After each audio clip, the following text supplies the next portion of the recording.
Hello hi नमस्कार विद्यार्थियों, welcome back to our YouTube channel. कैसे हैं आप सब? आई होप आप बहुत अच्छे होंगे और साथ साथ आप अपने बोर्ड के एग्जाम्स की तैयारी भी कर रहे होंगे। जैसा कि मैं समझ पा रही हूँ कि अभी आप लोगों के या तो मॉक टेस्ट चल रहे होंगे या फिर प्री बोर्ड चल रहे होंगे। उसी से रिलेटेड ये लास्ट वीडियो के कंटिन्यू में एक रिवीजन वीडियो है जिसमें हम दो टॉपिक्स की बात करेंगे, कंजप्शन एंड सेविंग की। ये रिवीजन पर्पज से होगी, इसलिए ये जल्दी चलती वीडियो होगी, मतलब मैं जल्दी जल्दी बताऊंगी, लेकिन मेक श्योर करूंगी कि आपके ज्यादा से ज्यादा कॉन्सेप्ट क्लियर हो। ठीक है। अगर आप हमारे चैनल से नहीं जुड़े हैं और अगर आप चाहते हैं आपके बोर्ड में अच्छे मार्क्स आए तो उन वैल्यू एडिशन मार्क्स के लिए आप अभी हमारे चैनल के साथ जुड़ जाइए और सब्सक्राइब कर दीजिए। और अगर आप जुड़े हुए हैं तो please do like this video and share as much as you can. Okay, ताकि मैं आगे और मोटिवेट होके और अच्छा कंटेंट बना सकूं। ओके, टाइम वेस्ट ना करते हुए लेट्स स्टार्ट। ओके, हमने लास्ट टाइम बात की थी एडी एंड एएस की। हमने दोनों के बारे में थॉरोली डिस्कस किया था, इसके ग्राफिक प्रेजेंटेशन सब किया था। अगर आपने वो वीडियो नहीं देखी है तो मैं डिस्क्रिप्शन बॉक्स में उसका लिंक है, आप प्लीज जाके वो वीडियो देखिए, तब यहाँ पर आइए। लास्ट जो हमने छोड़ा था वो एएस पे छोड़ा था। ठीक है, एएस पे छोड़ा था। हमने बात की थी एएस किसके बराबर होती है? इनकम के, दैट इज नेशनल इनकम के बराबर होती है आपकी एएस। ओके, लेकिन इनकम के दो पार्ट होते हैं। जनरली इनकम के दो पार्ट होते हैं। एक होता है आप उस इनकम को दो तरीके से खर्च कर सकते हैं या दो हिस्सों में बांट सकते हैं। पहला होता है कंजप्शन, जिसको आप अपने कंजप्शन के लिए खर्च कर देंगे। दूसरा होता है वो हिस्सा जो आप कंज्यूम नहीं कर रहे हो, जिसको आप सेव कर ले रहे हो फॉर फ्यूचर पर्पस। ठीक है, तो एक इनकम के दो हिस्से बढ़ जाते हैं, एक जो आप खर्च कर देंगे, एक जो आप बचा लेंगे। ठीक है, आज हम उन्हीं दो अलग अलग कंपोनेंट्स की बात करेंगे। हम पहले बात करेंगे कंजप्शन की और देन हम बात करेंगे सेविंग की। कंजप्शन की बात हमने लास्ट वीडियो में बहुत कर ली है, लेकिन स्टिल हम एक हिसाब से रिवीजन रूप में हम कंजप्शन की बात कर लेते हैं। ओके, सो फर्स्ट आज का जो टॉपिक है वो है consumption function. Okay, consumption function, उपभोग फलन। अगर मैं हिंदी में बोलूं तो उपभोग फलन। ओके, कंजप्शन फंक्शन क्या होता है? Consumption function ultimately functional relationship होता है। फंक्शनल रिलेशनशिप होता है किसका किसका? कंजप्शन एंड इनकम का। यानी कंजप्शन और इनकम के बीच में क्या रिलेशनशिप है उसको हम कंजप्शन फंक्शन में पढ़ते हैं। ठीक है, ओके। अब मैंने लास्ट का वीडियो में भी बात की थी, अभी भी हम बात कर लेते हैं कि अच्छा हमें पता तो है कि कंजप्शन फंक्शन क्या होता है। कंजप्शन फंक्शन होता है relationship between what? Between income and consumption. लेकिन इनके बीच में कंजप्शन में रिलेशन होता क्या है? ओके, सो हम बात करते हैं सबसे पहला पॉइंट जिसमें हम बात करते हैं कि consumption can not be zero. हमने लास्ट में भी बात की थी कैन नॉट बी जीरो। हमने लास्ट वीडियो में भी ये बात की थी कि कंजप्शन जीरो नहीं हो सकता। क्यों नहीं हो सकता? क्योंकि आपको अपनी कोई बेसिक नीड हमेशा हमेशा फुलफिल करनी पड़ती है, चाहे आप उस टाइम पे कुछ कमा रहे हैं या नहीं कमा रहे। अगर आपकी इनकम जीरो है तो भी अपनी बेसिक नीड्स को फुलफिल करने के लिए आपको कुछ ना कुछ कंजप्शन करना ही पड़ेगा। और वो कंजप्शन जो आपकी जीरो इनकम पर होता है आप उसको सी बार से डिनोट करते हैं और उसको आप ऑटोनॉमस कंजप्शन कहते हैं। क्लियर है आप सबको? हिंदी में इसको स्वायत्त उपभोग कहा जाता है। ठीक है, यानी वो कंजप्शन, ऐसा कंजप्शन जो जीरो इनकम लेवल पे आप लोग करते हैं। क्यों करते हैं? अपनी बेसिक नीड्स पूरी करने के लिए आप करते हैं। ठीक है, दूसरी बात हमने ये करी थी कि जैसे जैसे आपकी इनकम इंक्रीज होती है वैसे वैसे आपका कंजप्शन भी इंक्रीज होता है। कीन्स थ्योरी कहा जाता है इसको। इसमें हम क्या बात करते हैं कि जैसे जैसे लोगों की इनकम बढ़ती है वैसे वैसे क्या होता है, वो अपना खर्चा भी बढ़ा देते हैं। खर्चा बढ़ा देते हैं का क्या मतलब हुआ कि पहले यदि आपकी इनकम कम थी तो आप क्या करते थे, पहले लेट से आप 30 रुपए वाले चावल खाते थे, लेकिन सडनली आपकी इंक्रीमेंट हो गया आपकी सैलरी में, तो अब आप क्या कर रहे होंगे, शायद अब आप बासमती राइस खा रहे होंगे। सेम पहले जो हम कपड़े शायद लोकल मार्केट से ले लेते थे क्योंकि हमारी इनकम कम थी, अब वही कपड़े हम ब्रांड का इस्तेमाल कर रहे हैं, हम मॉल से कपड़े खरीद लिए। तो जैसे जैसे आपकी इनकम बढ़ रही है वैसे वैसे आपका कंजप्शन भी बढ़ रहा है। लेकिन इसमें एक पॉइंट और है, एक पॉइंट ये एक और है कि जिस पोर्शन में आपकी इनकम बढ़ती है, एक पॉइंट के बाद आपका कंजप्शन उस पोर्शन में नहीं बढ़ पाता। क्या लॉजिक है, जैसे फॉर एग्जाम्पल आपकी इनकम 10,000 थी और आपकी इनकम 15 हो गई, तो यानी आपका 5,000 से इनकम बढ़ गई है, लेकिन आपका कंजप्शन उस टाइम पे लेट से 10,000 था और आपका कंजप्शन अब 12,000 हो गया है। लेट्स तो यानी आपका जो कंजप्शन है वो केवल कितना बढ़ा है, 2,000 से बढ़ा है। तो जैसे जैसे आपकी इनकम इंक्रीज होती रहती है वैसे वैसे एक बात आती है कि आपका जो चेंज इन इनकम है वो बराबर नहीं होता चेंज इन कंजप्शन से। इसका मतलब ये हुआ कि जितना भी इंक्रीमेंट आपकी इनकम में हुआ है वो सारा इंक्रीमेंट या वो सारी बढ़ोतरी आप कंजप्शन पे खर्च नहीं करते हैं, आप क्या करते हैं, उसको बचा लेते हैं फॉर फ्यूचर पर्पस। तो यहां इंट्रोड्यूस होता है एक कॉन्सेप्ट जिसको कहा जाता है सेविंग्स। क्लियर है, हम यहां तक हमने कंजप्शन के बारे में 3 पॉइंट डिस्कस किए हैं। पहला ये कि consumption can not be zero, consumption zero नहीं हो सकता। क्यों नहीं हो सकता, क्योंकि हर हाल में चाहे आप कुछ कमा रहे हैं या नहीं कमा रहे हैं, आपको कहीं ना कहीं से अपने बेसिक नीड्स को पूरा करना ही पड़ेगा, और वो बेसिक नीड्स को पूरा करने के लिए जो आप कंजप्शन करते हैं वो स्वायत्त उपभोग होता है। सेकंड, जैसे जैसे आपकी इनकम बढ़ती है वैसे वैसे आपका कंजप्शन बढ़ता है। क्यों, क्योंकि तब आपकी वांट्स इंक्रीज हो रही है। थर्ड, हमने बोला कि जितनी आपकी इनकम बढ़ती है एक लेवल के बाद उतना आपका कंजप्शन नहीं बढ़ता। क्यों नहीं बढ़ता, क्योंकि अब एक कॉन्सेप्ट इन आ जाता है हम सब के माइंड में, दैट इज सेविंग, कि हम कुछ पैसा सेव कर ले। अगर मैं कंजप्शन का एक बेसिक डायग्राम बनाऊं तो वो कुछ इस प्रकार का होगा ग्राफ। मैंने लास्ट वीडियो में भी बात की थी कि कंजप्शन का जो ग्राफ है वो कभी भी जीरो से स्टार्ट नहीं होगा, ओरिजिन से स्टार्ट नहीं होगा। क्यों नहीं होगा, क्योंकि कंजप्शन कभी भी जीरो नहीं हो सकता, इसलिए ये कंजप्शन से थोड़ा ऊपर की तरफ स्टार्ट होता है। एंड जैसे जैसे ये बढ़ता, जैसे जैसे आपकी यहाँ पे इनकम बढ़ रही है वैसे वैसे आपका यहाँ से कंजप्शन भी बढ़ रहा है। क्लियर है, अगर आपको इसकी टेबल बनानी है तो सिंपल आप टेबल ऐसे बना सकते हैं कि आप इनकम शो कर दीजिए और ओके आप पहले ऐसे इनकम शो कर दीजिए और इसमें आप कंजप्शन बढ़ा दीजिए।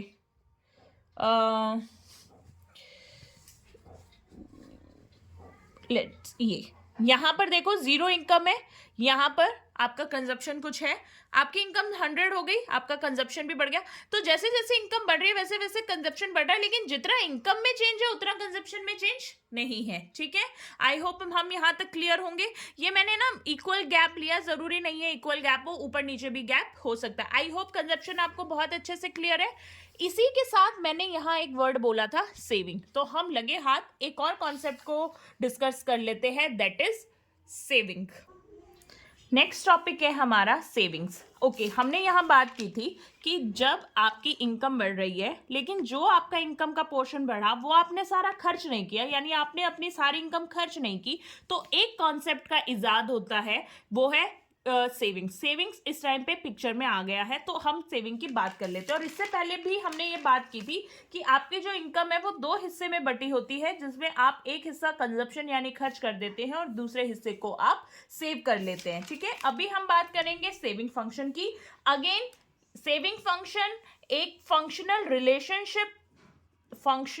रिलेशनशिप शो करता है, किसके बीच में, सेविंग्स एंड इनकम के बीच में। इनकम और सेविंग के बीच में क्या रिलेशन होता है ये सेविंग फंक्शन बताता है। ठीक है, जो हमने पॉइंट ड्राइव किए थे कंजप्शन फंक्शन से, उन्हीं पॉइंट से हम ड्राइव करेंगे सेविंग्स की कुछ कैरेक्टरिस्टिक्स। जैसा कि मैंने ये बोला कि अगर आपकी इनकम जीरो है, जैसा कि मैंने कंजप्शन में बोला था कि आपकी इनकम जीरो होती है तो भी आप कुछ ना कुछ कंजप्शन करते हैं और आप उसको स्वायत्त यानी ऑटोनॉमस कंजप्शन का नाम दे देते हैं। तो यहाँ जब आपकी इनकम ही नहीं है तो आप यहाँ सेविंग कहाँ से, यहाँ से आप पैसा कहाँ लाएंगे? तो आप इस्तेमाल करेंगे अपनी सेविंग्स का। इन खर्चों के लिए आप इस्तेमाल करेंगे अपनी सेविंग्स का, आपकी कोई बचत का। ठीक है, तो इस सिचुएशन को बोला जाता है डिस सेविंग। क्या बोला जाता है? Dissaving. और यहां पर क्या है, यहां पर जो सेविंग्स होती है वो कहा क्या होती है? नेगेटिव होती है। ठीक है, पहला पॉइंट है कि सेविंग नेगेटिव हो सकती है। क्यों हो सकती है? क्योंकि जो आप कंजप्शन, ऑटोनॉमस कंजप्शन होता है, आपका जो स्वायत्त उपभोग होता है, उसके लिए आप पैसा कहां से लाएंगे? उसके लिए आप पैसा अपनी सेविंग से ही लेकर आएंगे। ठीक है, दूसरा पॉइंट ये है कि एक ऐसी सिचुएशन आती है जब आपकी इनकम कंजप्शन के बराबर होती है। मैंने यहाँ डायग्राम में भी दिखाया है कि एक ऐसी इक्वेशन होती है जहां आपकी इनकम आपके कंजप्शन के बराबर होती है। ऐसी सिचुएशन में जो सेविंग होती है वो जीरो होगी, क्योंकि आपने जितना कमाया उतना खा लिया, तो बचने के लिए तो कुछ बचा ही नहीं, बचाने के लिए कुछ बचा ही नहीं। तो इस सिचुएशन को कहते हैं ब्रेक इवन पॉइंट। ठीक है, इसको कहते हैं ब्रेक इवन पॉइंट। और थर्ड सिचुएशन ऐसी होती है, जो मैंने आपको थर्ड पॉइंट बताया था कि इनकम का जैसे जैसे इनकम बढ़ती है तो एक लेवल के बाद आप जो भी इंक्रीमेंट होता है इनकम का वो सारा खर्च नहीं करते। आप उसमें से क्या करते हैं? आप उसमें से सेविंग करते हैं। सेविंग करते हैं का क्या मतलब है कि, ठीक है, यानी इनकम का वो पोर्शन जो आप कंज्यूम कर चुके हो उसमें से जो पार्ट बच जाएगा वो क्या होगा? सेविंग्स होती है, यानी सेविंग्स पॉजिटिव हो जाती है। ठीक है, और जैसे जैसे इस पॉइंट के बाद जहां पे आपने सेविंग का इंट्रोडक्शन कर दिया है अपने घरों में, इसके बाद जैसे जैसे आपकी इनकम बढ़ती जाएगी वैसे वैसे आपकी सेविंग्स भी बढ़ती जाएगी, क्योंकि खर्चे तो अब आपके ऑलरेडी पूरे हो रहे हैं। अब आप यहां पर क्या सोचेंगे कि मैं ज्यादा से ज्यादा पैसा सेव करूं। क्या ये तीनों पॉइंट क्लियर है? ठीक है, पहला पॉइंट ये था कि सेविंग्स क्या है? नेगेटिव हो सकती है। कब नेगेटिव होगी? जब आपका ऑटोनॉमस कंजप्शन आएगा, उसको कंजप्शन के खर्चे के लिए आपको अपनी सेविंग का इस्तेमाल करना पड़ेगा। दूसरा कब होगा? जब आपकी इनकम आपके कंजप्शन के बराबर होगी। इस सिचुएशन में आपकी सेविंग क्या हो सकती है? जीरो हो जाएगी। और एक ऐसा टाइम आएगा जब आपने जो भी इनकम आपका इंक्रीमेंट हुआ वो सारा आप खर्च नहीं करेंगे। उसमें कॉन्सेप्ट का इजाद होता है जिसको आप सेविंग्स कहते हैं। और इस पॉइंट के बाद जैसे जैसे आपकी इनकम बढ़ती है वैसे वैसे आपकी सेविंग्स भी बढ़ती है। आई होप हम यहाँ क्लियर है। अगर मैं इसका डायग्राम बनाऊं तो इसका जो डायग्राम है वो स्टार्ट होता है नेगेटिव से। ठीक है, नेगेटिव से स्टार्ट होगा। ठीक है, यहां पर आपकी इनकम है, यहां पर आपकी सेविंग है। पहले सेविंग्स क्या है? नेगेटिव है। फिर सेविंग्स क्या है? जीरो है। देन सेविंग क्या है? पॉजिटिव है। ठीक है, यही तो मैंने बात बोली थी, यही बात बोली थी मैंने। और इस सिचुएशन को क्या कहते हैं? Dissaving. इस सिचुएशन में सेविंग्स होती है। और ये जो पॉइंट है जहां पे आपकी सेविंग्स जीरो है, इसका मतलब ये कौन सा पॉइंट है? ये है एक break even point. I hope आप यहां क्लियर है, सेविंग्स के बारे में हम क्लियर है। ठीक है, ओके ओके। नेक्स्ट टॉपिक है, हमने कंजप्शन की और सेविंग की अलग अलग बात कर ली है। अब हम कंजप्शन और सेविंग को एक साथ बात करेंगे। अब हम क्या करेंगे? वैसे तो मैंने दोनों में रिलेशनशिप बताया है, लेकिन अब हम क्या करेंगे? एस फंक्शन को यानी सेविंग के फंक्शन को कंजप्शन के फंक्शन से ड्राइव करने की कोशिश करेंगे। ठीक है, वैसे तो मैंने बताया था कि कंजप्शन, जब आपका ऑटोनॉमस कंजप्शन होता है तब आपकी इनकम जीरो होती है, और इस सिचुएशन में आपकी जो सेविंग्स है वो क्या होती है? माइनस में होती है। फिर मैंने एक सिचुएशन बताई थी जहां पर आपकी इनकम आपके कंजप्शन के बराबर होती है। ऐसी सिचुएशन में आपका सेविंग्स क्या होती है? जीरो होती है। और एक सिचुएशन मैंने बताई थी कि जब आप अपनी सारी इनकम को कंज्यूम नहीं कर रहे हैं, कुछ इनकम का हिस्सा बढ़ा ले रहे हैं, यानी अब यहाँ पर आपका कंजप्शन कम है और आपकी इनकम ज्यादा है, ऐसी सिचुएशन में क्या आता है, सेविंग्स की बात आती है। इसको आप डिस सेविंग्स कहते हैं। यहां तक तो हमने बात की थी। अब हम इसको ग्राफिकली देख लेते हैं। एक रफ डायग्राम है, प्लीज ये स्टार मार्क के साथ है, डिस्क्लेमर ऑन है। आप प्लीज ये मत सोचना मैं स्केल लेके बैठूंगी, पॉइंटर्स करूंगी, ऐसा नहीं करना है। हाँ, आपको पेपर में पॉइंटर्स नहीं डालने, लाइक यूनिट्स नहीं डालनी है 100 200, लेकिन आपको स्केल का इस्तेमाल करना है, ठीक है। एक फंक्शन है ये जिसमें मैं इनकम और कंजप्शन का फंक्शन लिखूंगी, और एक फंक्शन होगा ये जिसमें मैं सेविंग्स का फंक्शन लूंगी, ठीक है। चलो अब हम देख लेते कैसे होगा। हमको पता है कंजप्शन का फंक्शन ऊपर से, जी ठीक है, और इनकम का 45 डिग्री पर, ठीक है जी, ठीक है, बिल्कुल ठीक है, ये तो हमको बेसिक आता है। यहां पर कौन सी सिचुएशन है, यहां पर एक ऐसी सिचुएशन है जब आपका जो इनकम है वो कम है या जीरो है और आपकी क्या है, आपका कंजप्शन ज्यादा है, यानी आपका कंजप्शन पॉजिटिव है। तो ये वाली सिचुएशन में आपकी इनकम, आपकी सेविंग्स क्या होगी, आपकी सेविंग्स होगी जीरो। तो यानी यहां पर सेविंग्स का ग्राफ मैं दिखाऊंगी नेगेटिव में, ठीक है। अब एक ऐसी सिचुएशन है जहां पर आपकी जो इनकम है अब वो किसके बराबर है, कंजप्शन के बराबर है। ऐसी सिचुएशन में आपकी सेविंग्स क्या होगी, जीरो होगी। तो ऐसी सिचुएशन में मेरी जो सेविंग्स है वो जीरो है। इसको, इस वाले पोर्शन को, यानी इस वाले पोर्शन को हम क्या कहेंगे, इस वाले पोर्शन को हम कहेंगे डिस सेविंग का जोन है। यहां पर जब आपकी इनकम बराबर है आपके कंजप्शन से, तो यहां पर ये जो ग्राफ का पॉइंट है इसको आप कहेंगे सेविंग्स आर जीरो या नो सेविंग का जोन। अब जब आपकी यहां पर क्या है, आपकी इनकम ज्यादा है, आपका कंजप्शन कम है, तो ये जोन कौन सा है, ये जोन है सेविंग का, यानी यहां सेविंग क्या है, पॉजिटिव है। तो यहां पर सेविंग का ग्राफ ऊपर की तरफ चल पड़ा है, ठीक है। हमने क्या किया है, पहले जो मैंने ग्राफ बनाया था उसमें आपका कंजप्शन ज्यादा था, आपकी इनकम कम थी, तो उसमें आपको डिस सेविंग हो रही थी, क्योंकि वो कंजप्शन आप कैसे करेंगे। फिर एक ऐसी सिचुएशन आई जिसमें कि आपकी इनकम आपके कंजप्शन किसके बराबर है, जिसमें आपकी सेविंग क्या है, जीरो है। ये कौन सी सिचुएशन है, ये ब्रेक इवन की सिचुएशन है, ब्रेक इवन जोन है ये, ठीक है। फिर उसके बाद आपकी इनकम ज्यादा हो गई और आपका कंजप्शन कम हो गया, और यहां से आपकी सेविंग्स भी पॉजिटिव हो गई। क्या हम यहां तक क्लियर है।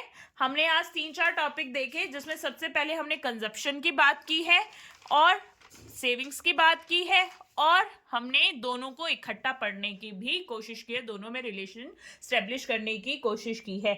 आई होप आज की वीडियो आपके लिए यूजफुल रही होगी एक रिविजनरी पर्पज से। नेक्स्ट वीडियो में हम इस टॉपिक से जो छोटे बहुत पॉइंट छूट गए हैं, जिसको आप consumption, marginal propensity to consume, marginal propensity to save, ये सब जो average propensity to consume and savings, ये सब इसके थोड़े पॉइंट रह गए हैं। प्लस इसमें जो हमने फंक्शंस की बात की है, इन फंक्शंस की इक्वेशंस भी रह गई है। नेक्स्ट वीडियो में हम आगे इस चैप्टर से रिलेटेड न्यूमेरिकल्स और छूटे हुए टॉपिक्स के बारे में बात करेंगे। तब तक आप घर रहिए, सेफ रहिए, हेल्दी खाइए, मजे में रहिए, साथ साथ अपने मॉक टेस्ट, प्री बोर्ड को सीरियस लीजिए, क्योंकि ये बहुत अच्छी अपॉर्चुनिटी है आपके पास प्रैक्टिस करने की, और टीचर आपको बहुत ज़्यादा वैल्यू एडिशन उसमें कमेंट्स भी देंगे, आप उनको अप्लाई कीजिए, बहुत सारी रिविजन्स कीजिए और हमारे साथ बने रहिए, और वैल्यू एडिशन अपने बोर्ड के एग्जाम्स में करते रहिए। तब तक आप अपनी तैयारी को ऑन टॉप रहिए। हम मिलते हैं नेक्स्ट वीडियो के साथ। Thank you so much.